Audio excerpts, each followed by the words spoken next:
আল আদ ইংরেজিতে বলে জাস্টিস, ন্যায় বিচার, সুবিচার, সুশাসন। সব জায়গায় এই জাস্টিস থাকা দরকার। Justice should be prevailed in the society. আদল অনেকে না বুঝলেও আদালত শব্দটা বুঝবে না। যেখানে বিচার কার্যের ফয়সালা করা হয়, কোর্ট কাচারি আদালত, এটা তো ভেরি কমন। আদালত যেখানে ন্যায় বিচার হবে, সুশাসন হবে। কিন্তু ভাগ্যের কি নির্মম পরিহাস, ওখান থেকে মিথ্যা সাক্ষী দিয়ে মনমতো রায় দিয়ে দেয়া হয়। এগুলোর পরিবর্তন হওয়ার দরকার আছে না নাই? আদলের বিপরীত হচ্ছে জুলুম। যে সমাজে আদল থাকে না, সেই সমাজে জুলুম মানুষের ঘাড়ে চেপে বসে। জুলুম মানে হচ্ছে বৈষম্য। বৈষম্যের স্থান ইসলামে নাই, অবিচারের স্থান ইসলামে নাই।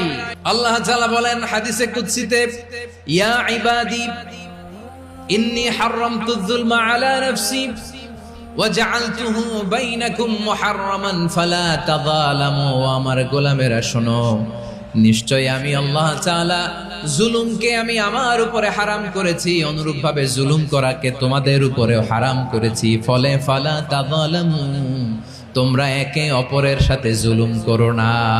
নির্দেশনাটা কার? যে আমি জুলুমকে নিজের জন্য হারাম করেছি এবং তোমাদের জন্য হারাম করেছি। আমরা আর এরকম কোন জুলুম বাংলাদেশে দেখতে চাই না। জোরে বলেন ঠিক কিনা? আমরা আর নতুন করে কেউ জালিম হোক এটা চাই না। নতুন করে আবার কেউ ফ্যাসিস্ট হোক আমরা চাই না। এক দল আরেক দলকে নিশ্চিহ্ন করার রাজনীতি করুক আমরা চাই না।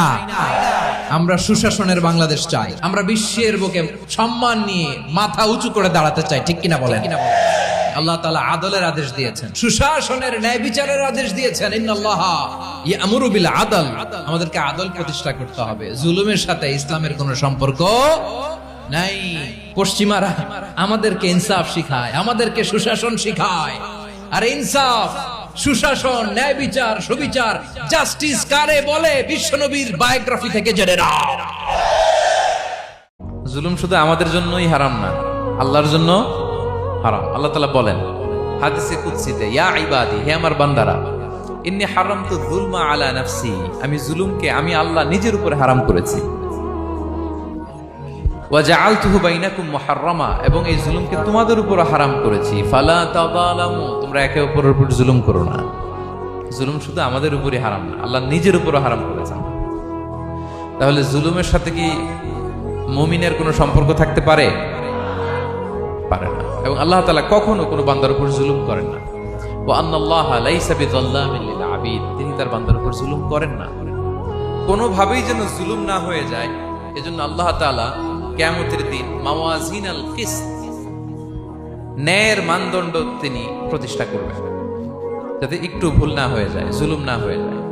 আমরা মাঝে মাঝে যে দোকান থেকে বস্তায় বস্তায় চাল নিয়ে আসি না, চাল দেখা যাবে যে 1 মণ চাল হয়তো সামান্য একটু কম হইতে পারে, সামান্য একটু বেশিও হইতে পারে, এরকম হয় না? দেখবেন যে দিছে 10 কেজি, বাসায় এসে দেখবেন যে 10 কেজির চেয়ে একটু বেশি, একটু সামান্য বেশি কয়েক গ্রাম, অথবা 10 কেজির চেয়ে সামান্য কয়েক গ্রাম কম, এরকম হয়ে যায় না? মানুষ তো আমরা, কি বলেন? কিন্তু আল্লাহর নিক্তি পাল্লায়, মিজানের পাল্লায় এরকম হবে নাকি? হবে? আল্লাহ বলে না, মাওয়াজিনাল কিসত, ন্যায়ের মানদণ্ড সেটা।